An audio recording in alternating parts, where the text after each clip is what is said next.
goes by when you don't read about some gang activity in the newspapers. And it affects all of us, really. So we have as our guest today 6 gang members to tell us, help us understand it, tell us what their lives are like, why they said before that they feel that it's kind of a desperate situation if you want to get out. Deuce, you told us that there are basically dumb gangbangers and smart gangbangers. Now explain the difference for me. Like a dumb gangbanger is just a dude who want to just wear his color all day and just shoot at people all day, you know, just don't give a, you know. Yeah, he want to attract attention to himself. Like a smart gangbanger is just dude to stay in his hood and just make his money, you know what I'm saying, kick down his little homies. Yeah.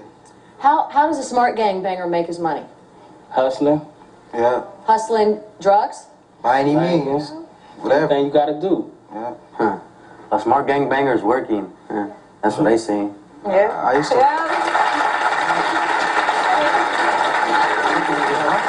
But is the distinction, is there a distinction that a smart gangbanger wouldn't kill anybody? Or that's not part of it? Only if you know it's necessary. If it come down to it. Somebody disrespect you. You ain't looking for no trouble, you know what I'm saying? Yeah. But if you, it's like the question, and it seems to me if you're not looking for trouble, then why get in a gang? Because doesn't trouble follow you in a gang? Not necessarily. Not necessarily. Nope. It's like a shame that little young children like these days go getting in gang stuff. It's like when you see like a young child want to do something, they look up to the wrong people, like the wrong role models. Then once they get into it, their life is just destroyed. Well, let's talk about role models. What about your families? Were your families gang members? Richard, how about you? Nah, not my family. How do they feel about you being in a gang? Just don't like it. I don't know. They just don't. They don't agree about it. Are they worried about you? Yeah, every day. You know, I grew up in Los Angeles, okay? I have 2 boys and a daughter, okay? And my family grew up into gang banging, and I think it's not even worth it. If my 19-year-old right now would be gang banging, he would be very much in trouble, believe me.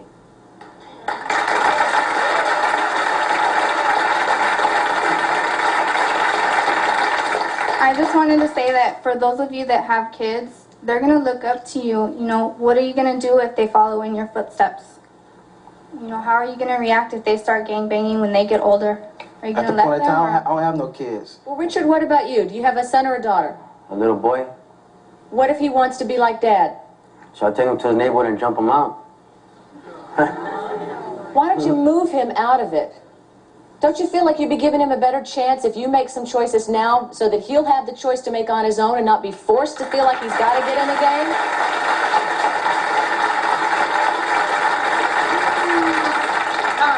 Those of you who do have a family background, is it true that when you get in a gang that you have to go against your biological family? No. And do you consider like killing other people and doing all these bad deeds somewhat satanic? Nah. No. I never kill one of my family members. Satan is not even in my mind. If you know, if we're gonna go out, if I'm gonna go out and do something, I'm not even thinking about the devil. That's not even in my head. Cool. This is for skiing, whatever. It's like when you get jumped in the gang and stuff. Is it hard to like get out because they're gonna like kill you or something, or just? Nah, that's not the point. Like that's like, if I get jumped in or something, like I know all my homies like we like more like a family. We all grew up together. Yeah, it's like we grew up together, so we know about each other, a lot about each other, a lot. Now, what do you do if you talk about you got to make money, that smart gangbangers make money? What do you do for money? You mentioned hustling, sell drugs, whatever. Do you ever jack people? If it comes down to that. Yeah, I hit a lick once in a while. Yeah. How do you pick somebody? Do you stay in your own neighborhood when you're going to steal from somebody for some money? Just be walking in the hood, you know, whoever you see, just snatch them up. Real quick. Have you been in jail? Yeah. Yeah. Everybody up there been in jail? Yeah. I have. For how long? It's a short period, like either I a was on couple months or. What were you in for? 6 months. 9 months. For what? Carrying a concealed firearm. But you still have a weapon? Nah, I don't carry them no more. I don't be going out the hood. You know what I'm saying? A lot of people that have the wrong outlook on gangbangers, they think all gangbangers just, when they kill and they shoot, that they just do it for fun. Mm-hmm. And most of it's done for survival. because right. you have to survive out here in the Exactly. streets and you have to eat. You gotta see. You gotta have money to eat. Well, when we come back then, maybe you can help me out with the help of our guest on what is the answer then. I mean, you know, if you have to kill and commit crime to survive, do we really want to be in that kind of a culture? It's not always about killing and committing crimes. It's about you having people that's gonna be behind you.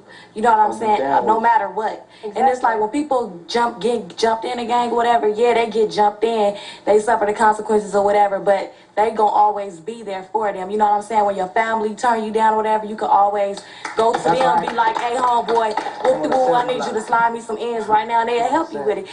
They not always going around killing people, murdering people. It's not all about that. They kill when they have to. They kill for survival. You know what I'm saying? They kill to For your own if somebody protection. messing with you, then you would kill too, whether you a gangbanger or not. Somebody put a gun to my head, it's going down. I want to keep talking with this row back here when we return, and also I want you to meet this man. His name is Rockhead. He's a former gang member. He says that there is a different way. He's turned his life around, and he wants to speak to our panel about it. His point of view, I'll talk with all of you when we come back, all right?